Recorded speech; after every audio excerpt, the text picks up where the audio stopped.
नमस्कार दोस्तों, स्वागत है आपका पोस्टकार्ड में। मैं आपका मित्र प्रमोद कोठारी। जैसे जैसे राजस्थान के चुनाव नज़दीक आ रहे हैं, वैसे वैसे राजस्थान की राजनीति की तस्वीर साफ होती जा रही है।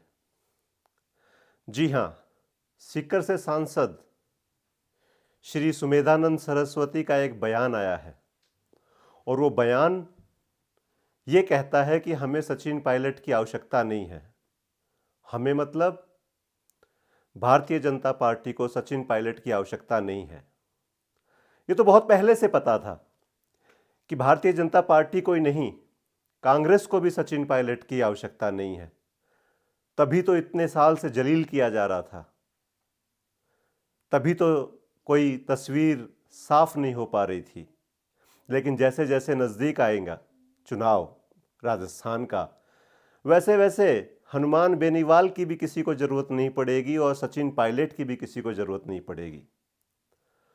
देखिए, मीडिया जो भी माहौल बनाए, मीडिया किसी भी नेता को सपोर्ट करती है या किसी का विरोध करती है, उसके पक्ष में और उसके पक्ष में माहौल बनाती है।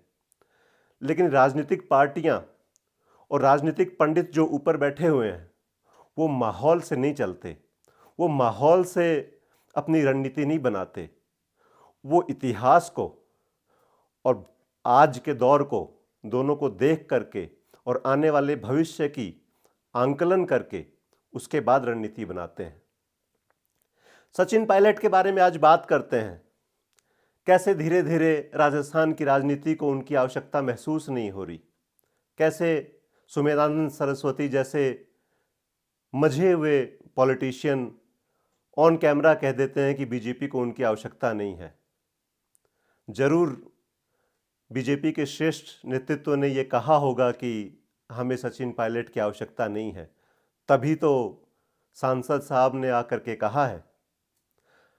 और कुछ हद तक अगर आप जमीन पर जाके लोगों से बात करें तो स्वामी सुमेधानंद सरस्वती की बात गलत नहीं है। आइए आज इस वीडियो में डिस्कस करते हैं कि क्यों आवश्यकता नहीं है। सचिन पायलट की उम्र लगभग 45 साल है। दिल्ली के सेंट स्टीफेंस कॉलेज से उन्होंने अपनी ग्रेजुएशन करी। अमेरिका के यूनिवर्सिटी ऑफ पेंसिल्वेनिया से उन्होंने अपनी आगे की पढ़ाई पूरी करी। 2004 में दौसा से पहली बार सांसद चुने गए कांग्रेस पार्टी से। उनके पिता सचिन पायलट की देहांत के बाद उनका पहला चुनाव था। सांत्वना भी साथ थी और दौसा के गुजरों ने और दौसा के लोगों ने मिल करके वोट डाले और सचिन पायलट को सांसद बनाया। 2009 में फिर से सांसद बने और इस बार बने अजमेर से। 2014 का चुनाव आया और उसमें नरेंद्र मोदी की लहर में सचिन पायलट हार गए।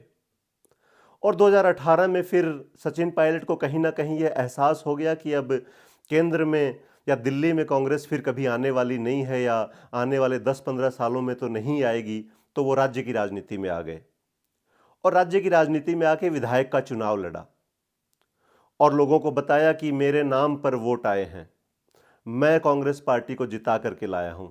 हालांकि कांग्रेस के पास बहुमत नहीं आया, लेकिन फिर भी पता नहीं वो कौन सी जीत की बात कर रहे थे। 2013 के चुनाव में बीजेपी को 163 सीटें दी गई लोगों द्वारा। नरेंद्र मोदी की लहर ऐसी थी कि कांग्रेस के बड़े बड़े दिग्गज चुनाव हार गए और 200 में से 163 सीटों के बहुमत के साथ सरकार बनी, लेकिन 2018 में मात्र 70 सीटों पे आ गए। तो सचिन पायलट जी, उसमें आपका योगदान नहीं था, ये आप भी जानते हैं और आपकी पार्टी भी जानती है। वसुंधरा राजे की कुछ गलतियां थी और बीजेपी के कुछ अंदरूनी मुद्दे थे जिसकी वजह से बीजेपी 2018 का चुनाव हारी। तो ये कहना गलत होगा कि आप कांग्रेस को सत्ता में लेके आए, और सत्ता में तो आई नहीं थी, बहुमत नहीं मिला था। जोड़ तोड़ के निर्दलियों को और इधर उधर से एक एक विधायकों को इकट्ठा करके जैसे तैसे सरकार बनाई थी। और अगर आपके नेतृत्व में अगर आप इतने विधायक लेके आए थे तो तोड़ देते सरकार, लेकिन सरकार नहीं गिरा पाए आपको मुंह की खानी पड़ी। अब मैं आपको बताता हूं वो 10 कारण जिसकी वजह से स्वामी सुमेधानंद सरस्वती ने यह कहा कि बीजेपी को सचिन पायलट की आवश्यकता नहीं है। तो उन 10 कारणों के अंदर सबसे जो पहला कारण है वो ये है कि सचिन पायलट के पास पीछे कोई बहुत बड़ा वोट बैंक नहीं है, या सचिन पायलट ने ग्राउंड के ऊपर कोई ऐसा काम नहीं किया है जिसकी वजह से लोग उनसे जुड़ाव महसूस करते हों। 2004 में सांसद बन के केंद्र में मंत्री रहे, 2009 में सांसद बन के मंत्री रहे, लेकिन राजस्थान के लिए, राजस्थान के आदिवासियों के लिए, जाटों के लिए, गुजरों के लिए, किसानों के लिए कोई ऐसी योजना उन्होंने इंट्रोड्यूस नहीं करी कि उनकी बड़ी नेताओं के में उनकी गिनती होने लगे। सचिन पायलट एक ऐसे नेता हैं जिनका जमीन से कोई जुड़ाव नहीं है। आप देखिए, यूनिवर्सिटी ऑफ पेंसिल्वेनिया अमेरिका में रहकर पढ़ाई करी, लेकिन उसको भारत के अंदर आके कोई उसका इम्प्लीमेंटेशन नहीं किया। अमेरिका में आपने सड़कें भी देखी होंगी, अमेरिका में आपने जो प्लैंड कॉलोनीज हैं, जो अच्छे अच्छे घर बनते हैं, कैसी सड़कें होनी चाहिए, कैसी वो होनी, ये सारी चीज़ें आपने अमेरिका में देखी थी। एक विकसित देश में आप रहते थे, लेकिन आपने कोई भी चीज़ राजस्थान में इंप्लीमेंट नहीं करी। क्योंकि देखिए, जब आपका उद्देश्य सिर्फ राजनीति हो ना, और आपको सिर्फ सत्ता में आना हो, तो आपका उन चीज़ों में दिलचस्पी नहीं होती कि मैं भी अपने देश को आगे लेके जाऊं, मेरा देश भी जो है अमेरिका की तरह एक विकसित देश हो, वहाँ पे सड़कें ऐसी बनती हैं तो मैं भी अपने प्रदेश में या अपने देश में ऐसी सड़कें बनाऊं। नितिन गडकरी तो सिर्फ घूमने जाते हैं अमेरिका, लेकिन उन्होंने सड़कों के ऊपर जो सुविधाएं दी हैं वो अमेरिका जैसी हैं। तो वो तो सिर्फ घूमने जाते हैं, आप तो बहुत साल रहे हो, तो कुछ तो अपने प्रदेश में आकर करते। चलो, देश में आप नहीं कर सकते थे क्योंकि आप उस महत्वपूर्ण पदों पे नहीं थे, लेकिन प्रदेश में तो कर सकते थे आप, लेकिन आपने ग्राउंड के ऊपर कुछ किया नहीं। उसके बाद जो दूसरी चीज है वो ये है कि किसी भी मुद्दे के ऊपर खुलकर नहीं बोलते हैं। हर एक मुद्दे के ऊपर अपने आप को छुपते हुए दिखाई देते हैं सचिन पायलट। राजस्थान में पानी की बहुत बड़ी समस्या है, लेकिन कभी भी उस समस्या के ऊपर बोले नहीं है कि मैं कैसे उस समस्या का हल होगा। राजस्थान के सभी जिले जो है, सिर्फ गंगानगर और हनुमानगढ़ को छोड़ दिया जाए तो राजस्थान के खेत जो है वो प्यासे मर रहे हैं, लेकिन आपने कभी पानी की समस्या को एड्रेस ही नहीं किया। राजस्थान के अंदर जो क्राइम है, आप सत्ता में थे, राजस्थान के अंदर जो क्राइम है उसके ऊपर आपने कभी बोला नहीं, आप सत्ता में थे। सचिन पायलट ने कुछ दिनों पहले प्रेस कॉन्फ्रेंस करी और वसुंधरा राजे के ऊपर गंभीर आरोप लगाए कि 45,000 करोड़ रुपए का जो घोटाला हुआ था उसकी जांच होनी चाहिए। आप उप मुख्यमंत्री थे, आप जांच करवाते। चलो, मान लेते हैं कि आप ये कह सकते हो कि जी मेरे पास साइन इन करने की अथॉरिटी नहीं थी, मैं जांच बिठा नहीं सकता था क्योंकि अशोक गहलोत के अंडर जो है राजस्थान की एजेंसियां और पुलिस आती है। लेकिन सचिन पायलट जी, हमने देखा है कि एक कांस्टेबल जो है वो भी बहुत बड़े बड़े केसों को सुलझा लेता है, और आप तो सत्ता में थे, आप वसुंधरा राजे के खिलाफ सबूत जुटाते, उनके भ्रष्टाचार के लिए सबूत जुटाते। आपके लिए कोई ये बहुत बड़ी बात नहीं थी। उप मुख्यमंत्री रहते हुए आपके पास भी राजतंत्र का बहुत ताकतवर हिस्सा था, लेकिन ये सारे काम करने के लिए व्यक्ति को ईमानदारी से काम करने की इच्छा होनी चाहिए। लेकिन सचिन पायलट के अंदर सिर्फ कुर्सी की इच्छा थी, और वो 4 साल उन्होंने अपने जीवन के, एक महत्वपूर्ण राजनीतिक जीवन के, सिर्फ कुर्सी पाने के लालच में और सिर्फ कुर्सी की इच्छा में खराब कर दिए। कुर्सी पाने की इच्छा कोई बुरी नहीं है, लेकिन देखिए, दुनिया के अंदर बहुत सारे ऐसे लोग हैं जो बहुत अच्छा काम कर रहे हैं और वो मुख्यमंत्री नहीं है। कई लोग ऐसे हैं जो गांव के सरपंच भी नहीं है, लेकिन फिर भी वो समाज के लिए और प्रदेश के लिए बहुत अच्छा काम कर रहे हैं। लेकिन आपने ऐसा कुछ किया नहीं। आप उप मुख्यमंत्री थे, आप प्रदेश कांग्रेस कमेटी के अध्यक्ष थे। 2 महत्वपूर्ण पद ऐसे हैं जिसके लिए एक आम कार्यकर्ता जिंदगी में उसका सपना होता है कि कभी मैं वहां तक पहुंच जाऊं, और उन दोनों पदों को आप अशोक गहलोत के साथ एक समन्वय बिठा करके आप अच्छा काम कर सकते थे, लेकिन जीरो। किसी भी मुद्दे पे आप नहीं बोलते। राजस्थान के अंदर बलात्कार के जो केस हैं वो सबसे अधिक है, क्राइम सबसे अधिक है, पेपर लीक है। आप सत्ता के अंदर हो, आपको पता है कि किसने पेपर लीक किया है। इतनी इंटेलिजेंस तो जो है एक विधायक के पास भी होती है। आप उसके बारे में खुल के क्यों नहीं बोलते हैं? जब आपने कांग्रेस से बगावत कर ही दी है तो आप क्यों नहीं खुल करके बोलते हैं? न अर्थव्यवस्था के ऊपर आप कभी कुछ कहा। चलिए, आप दौसा से सांसद, आप टोंक से सांसद हो, आपको पता है कि कुंभाराम जल परियोजना एक शेखावाटी के खेतों की प्यास बुझाने के लिए योजना थी। संतोष अहलावत ने झुंझुनू की सांसद संतोष अहलावत ने उसके ऊपर बहुत काम किया था। आप कुछ और नहीं कर सकते थे तो उप मुख्यमंत्री पद पर बने रहते और केंद्र के साथ समन्वय बिठा करके कुंभाराम जल परियोजना को आप धरती पर उतार सकते थे। उसका परिणाम स्वरूप यह होता कि झुंझुनू, सीकर और संपूर्ण शेखावाटी के खेतों को पानी मिलता। और खेतों को पानी नहीं मिलता, खेतों की प्यास नहीं बुझती, तो कम से कम लोगों के गले की प्यास तो बुझती। आप अच्छा काम कर सकते थे, कोई जरूरी नहीं थी आपको सत्ता ही चाहिए उसके लिए। आप राजस्थान में इन्वायरमेंट के लिए बहुत अच्छा काम कर सकते थे।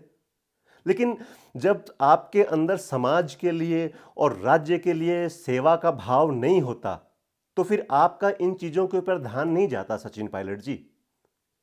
और यही एक कारण है कि सुमेधानंद सरस्वती ने खुल के कहा कि हमें उसकी जरूरत नहीं है। और बीजेपी को वास्तव में इन लीडर्स की, कांग्रेसियों की जरूरत नहीं है जो डिलीवर करने में विफल हो रहे हैं, क्योंकि ऐसे नेताओं की तो बीजेपी की खुद के पास भ्रमार पड़ी है। तो किसी भी नेता के लिए भाषण जरूरी है, लेकिन सबसे इंपॉर्टेंट चीज जो है कि वो जमीन पर के जो प्लान, जो स्कीम्स, जो योजनाएं आती हैं उनको इंप्लीमेंट करे। नरेंद्र मोदी और मनमोहन सिंह में सबसे बड़ा फर्क यही है कि मनमोहन सिंह योजनाओं को धरातल पे इंप्लीमेंट नहीं कर पाए और नरेंद्र मोदी योजनाओं को धरातल पे इंप्लीमेंट करते हैं। उसका एक और कारण है सचिन पायलट को कभी राजस्थान की राजनीति में मुख्यमंत्री ना बनने का। हमेशा देखिए, पहले दौसा से चुनाव लड़े, आपने दौसा छोड़ दिया क्योंकि आपने वहां पे कुछ भी डिलीवर नहीं किया। अब अजमेर आ गए, अजमेर में एक धर्म विशेष के वोट हैं 15-20%। तो आप ये चाहते हो कि मेरी और मेरे सामने वाला जो प्रत्याशी है उन दोनों में मेरी गिनती ही 20% से शुरू हो, और तभी आप टोंक चले गए, क्योंकि टोंक में भी जो शांति दूत हैं, जो समुदाय विशेष है, उनकी भी जनसंख्या 20-25% है। तो आप चाहते हो कि मेरी जो काउंटिंग है वही 20% से शुरू हो। तो जब आपके मन में इतना भय है अपनी हार को लेकर के, तो आप प्रदेश का कैसे नेतृत्व करोगे? आप हमेशा एक सेफ सीट क्यों ढूंढते हो जहां से आपको जीत का 100% विश्वास हो? और इसी से संदेश ये जा रहा है कि आप अगर राजस्थान के मुख्यमंत्री बन जाते हैं तो आप तुष्टीकरण की राजनीति की सारी हदें पार कर दोगे, क्योंकि आप तो चुनाव लड़ने के लिए ही वो सीटें ढूंढते हो जहां पे समुदाय विशेष की जनसंख्या है। तो आप मुख्यमंत्री बनोगे तो आप अशोक गहलोत जी को भी पीछे छोड़ देंगे तुष्टीकरण में। तो ये भी एक बहुत बड़ा कारण है कि लोगों को आपके अंदर विश्वास नहीं नजर आ रहा है और इसी वजह से वो आपको मुख्यमंत्री बनते हुए नहीं देखना चाहते। एक और आपकी चीजें हैं कि आपका राजस्थान के लिए विजन बताइए। आपने कभी राजस्थान के लिए अपना कोई विजन नहीं बताया कि आप राजस्थान को अगले 20 सालों में 2040 तक कहां लेके जाना चाहते हो। 3.5 करोड़ लाख का कर्जा है हमारे ऊपर और पूरा प्रदेश सूखा पड़ा है। आप कहते हो कि मैं किसानों की बहुत वो करता हूं, किसानों की लड़ाई लड़ता हूं। मैं किसानों की आप कैसे लड़ाई लड़ते हो कि भाई देखो, नरेंद्र मोदी कहता है कि मैं किसानों की लड़ाई लड़ता हूं, तो वो किसानों को 6,000 रुपए साल में देता है। बहुत छोटी अमाउंट है लेकिन कुछ तो दे रहा है। आप किसानों की कैसे लड़ाई लड़ते हो? आपने कौन सा मुद्दा उठाया है? आपने कभी पानी का मुद्दा तो उठाया नहीं। आप कुंभाराम जल परियोजना लेके आते ना राजस्थान के अंदर। यमुना का पानी राजस्थान में आना था, उसकी सब कुछ डीपीआर वगैरह सब कुछ बन चुकी थी, केंद्र ने उसके लिए फंड भी निर्धारित कर दिए थे। तब हम मानते कि आप राजस्थान के लिए कुछ सोच रहे हो, लेकिन तो कैसे किसानों की लड़ाई कर रहे हो? या फिर जब फसल कटाई की बात आई थी तो आप जो है, आप कहते सेंटर को या आप अशोक गहलोत को कहते कि जो है लेबर राजस्थान के अंदर महंगी हो गई है और फसलें काटने के अंदर बहुत नुकसान हो रहा है, जो 6,000 के अलावा जो है 2,000 रुपए और बोनस डाला जाए किसानों के खाते में, ताकि वो अपनी फसल की कटाई और फसल को निकाल सकें। लेकिन ये सारे काम करने के लिए आदमी का जुड़ाव होना जरूरी है। उसको पता होना जरूरी है कि मेरा किसान या मेरा प्रदेश का जो निवासी है उसके सामने कौन सी समस्या आ रही है। लेकिन आप तो जो है ये 2-3 यूनिवर्सिटी के लड़कों को लेकर के, ये मुकेश भाकर और रामनिवास गिरावड़िया जैसों को आप कहते हो कि मैं राजस्थान का मुख्यमंत्री बन जाऊं। 7.5 करोड़ जनसंख्या है राजस्थान की। उसका नेतृत्व करने के लिए आपको उनकी दुख को और उनकी अड़चनों को समझना पड़ेगा। जो अगला कोई कारण है वो है कि लोगों का समर्थन नहीं है आपके साथ। लोग आपको वोट देना नहीं चाहते हैं। आप ये देखिए कि मतलब क्यों आपको दें वोट, कौन सा वो कारण है। 1-2 कारण तो बताइए कि इस वजह से मुझे दें, मैंने ये काम किया है।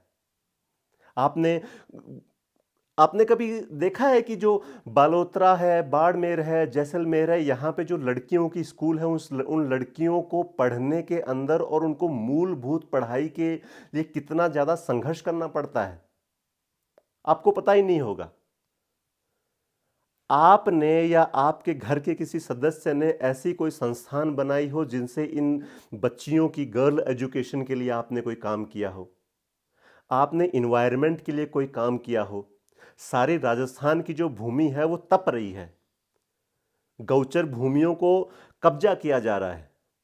आपने पेड़ लगाने का या राजस्थान का जो ग्रीन फॉरेस्ट है उसका एरिया बढ़ाने के लिए किया हो, कुछ और नहीं कर सकते। तो राजस्थान के अंदर जो अवैध अतिक्रमण हो रहा है, जो बांग्लादेशी रोहिंग्या राजस्थान में हर जगह पड़े हुए हैं।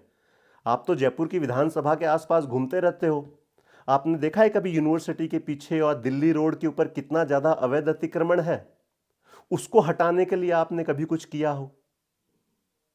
राजस्थान के अंदर आईआईटीज को और आईआईएम्स को आप लेकर के आते, उप मुख्यमंत्री रहते हुए आप ये काम तो कर सकते हो ना। आपके हाथ में बस पुलिस ही नहीं थी, वो होम मिनिस्ट्री मेन थी एक।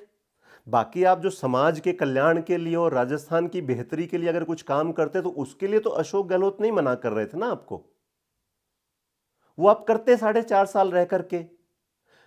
ऐसे तो नरेंद्र मोदी भी ये कह सकते हैं कि जी सरकार तो मेरी है लेकिन तंत्र कांग्रेस का है, तो मैं तो काम नहीं कर पाऊंगा जब तक ये तंत्र नहीं बदलेगा। पहले 5-7 साल जो है मैं सारे आईएएस आईपीएस सेक्रेटरीज को हटाऊंगा, जो कांग्रेस ने जो तंत्र स्थापित किया उसको हटाओ, उसके बाद मैं काम करूंगा।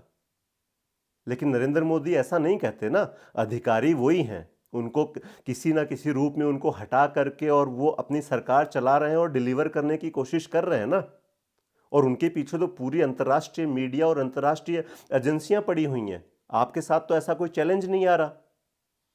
और बीजेपी, नरेंद्र मोदी उस प्रकार के व्यक्ति भी नहीं है जो काम नहीं करते या मुख्यमंत्रियों को परेशान करते हैं।